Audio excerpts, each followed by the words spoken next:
exist here. The locomotive resting on the seafloor, rust blooming across steel that has waited 7 decades to be seen again.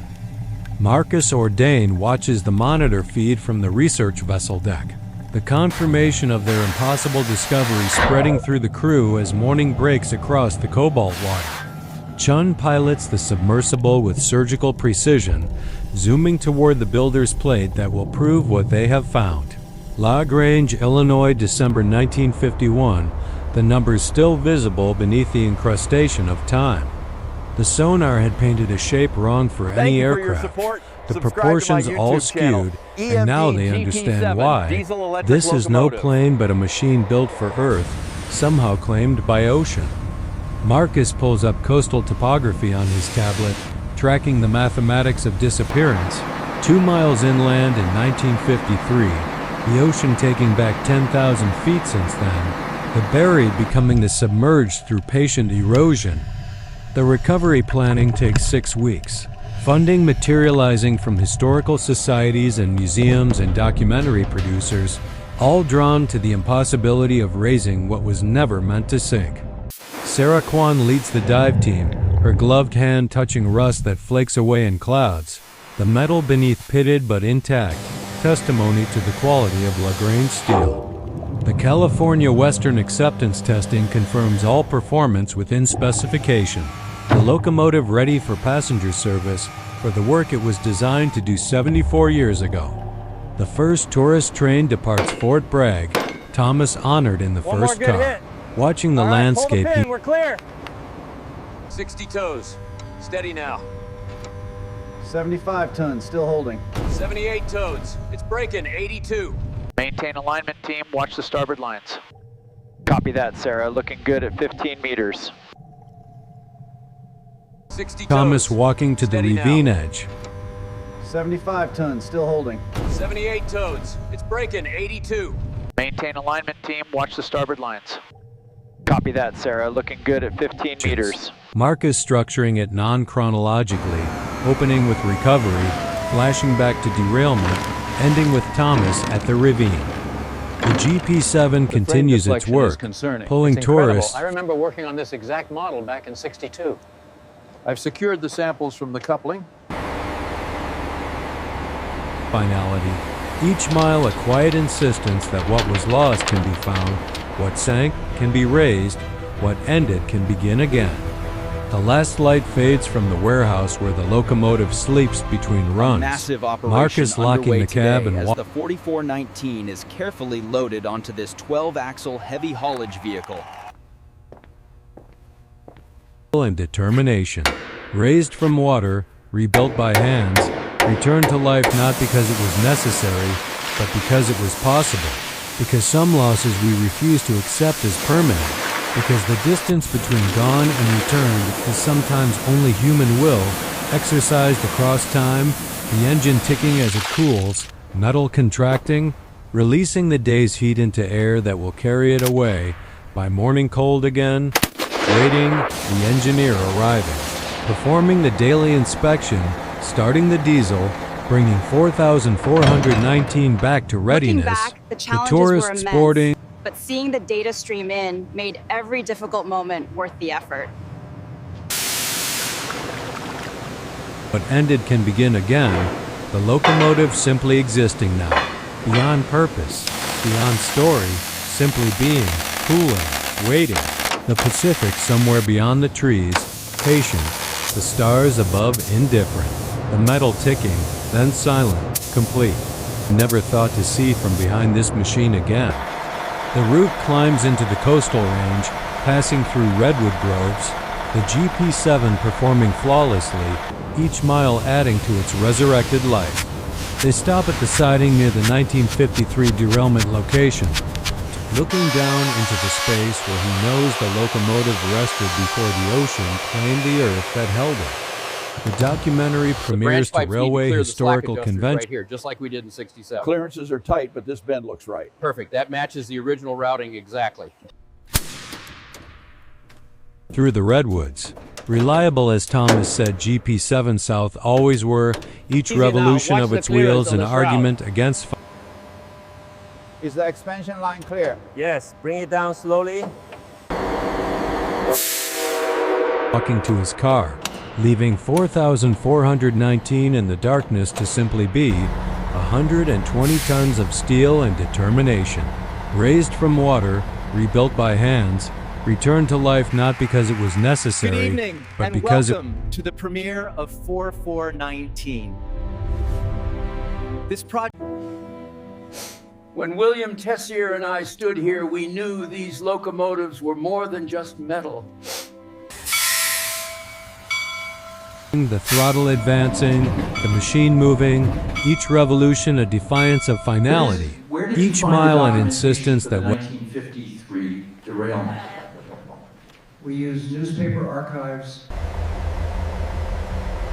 the throttle advancing, the machine moving, each revolution a defiance of finality, each mile an insistence that what ended can begin again, the locomotive simply existing now, beyond purpose, as you can see beyond from this story, photo, the train simply was being. underwater.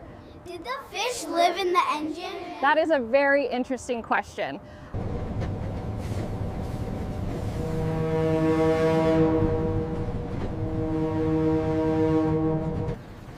As demonstrated by the GP7 4419 case study, the restoration timeline, despite the significant cost breakdown. Why was it in the ocean? It derailed and fell in, sweetie. This panel explains the recovery effort.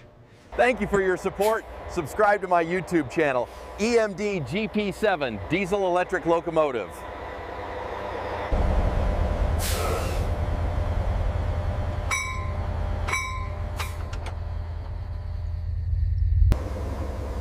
Copy that. Reducing to notch 1. Deployment steady at 20 meters, tension holding at 200. Watch the angle on the cable, we're drifting starboard. November 17, 1953, mudslide and track washout. 1 unit, GP7 4419 not recovered due to terrain instability. Presumed buried.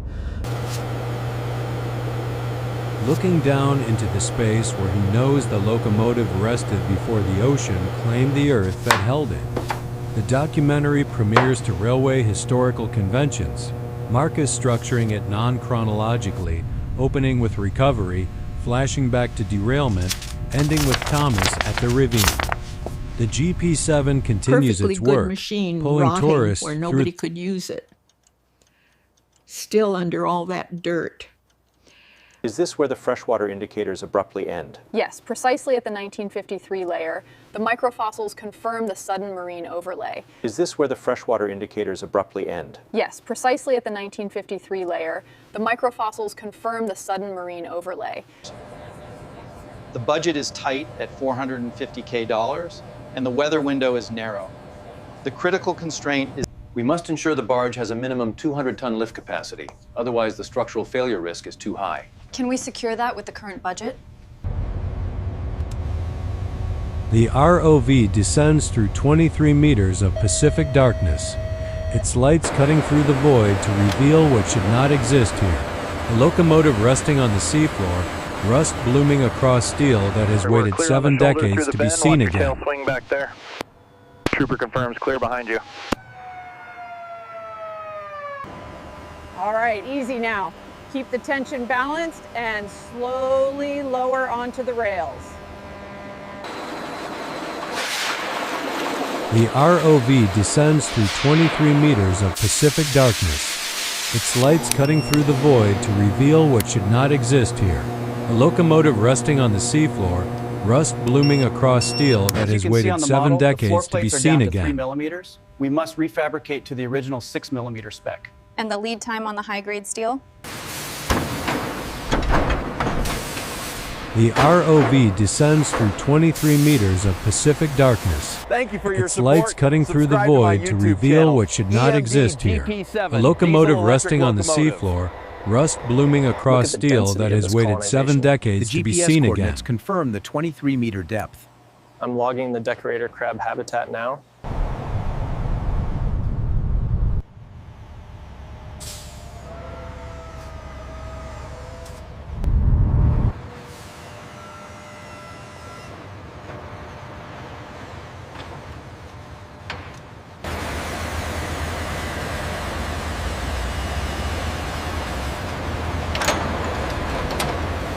the routing has to be exact here. Run the cables along the frame, just like the original specifications.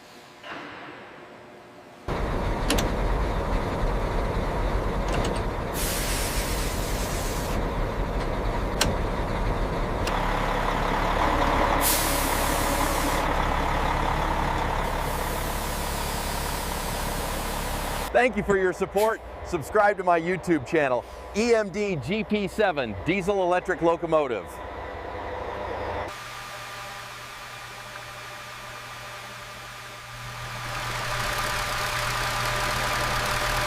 All right, Thomas, that completes the 200-point inspection. All systems go, Patricia. Ready for sign-off. Date and time are correct. How's the pressure looking, Thomas? 40 PSI. She's alive. Temperature readings are stable. We have achieved 1,500 horsepower. Test complete.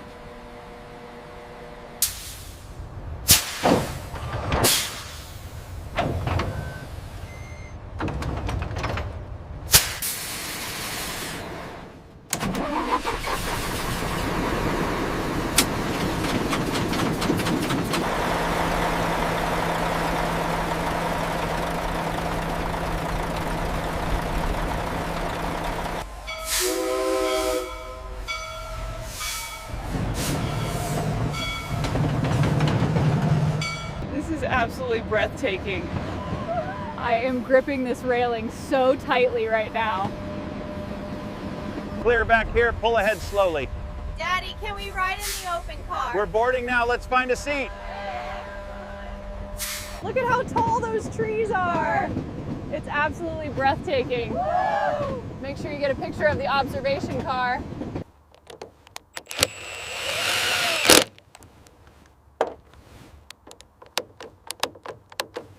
Paint finish excellent. Stripe alignment confirmed. All checks complete, Ms. Valdez. Very good. It's beautiful work, gentlemen. The transition from steam to diesel in the 50s was revolutionary. These GP7s, built in LaGrange,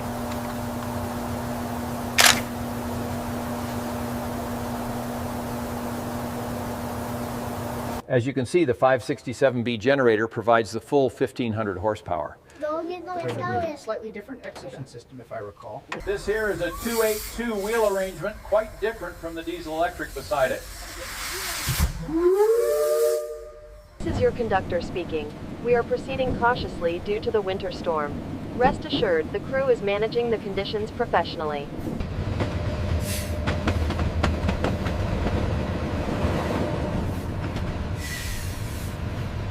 Welcome the skunk train back to Fort Bragg.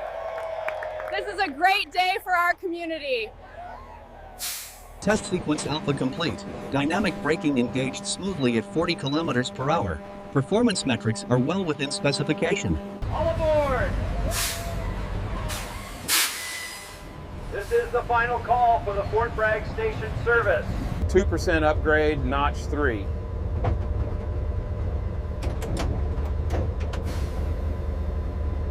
This unit, the 4419, was Thomas Chen's pride and joy. He taught me everything about its history and maintenance. Just logged a visual anomaly on the parallel track. Looked like the old 4421, the one they scrapped back in '53. Thank you for your support. Subscribe to my YouTube channel, EMD GP7 Diesel Electric Locomotive.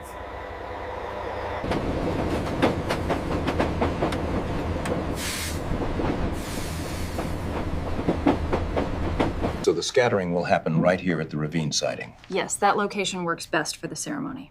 We'll ensure the train holds position for the duration. Does the locomotive remember being underwater? Machines don't have memory, but people do. Thomas Chen and William Tessier. Brother Thomas, rest after your long journey. Your spirit joins the earth that held the 4419, the machine you loved. He always said that maintaining the historical integrity was just as important as keeping her on schedule. How long did he work on this line?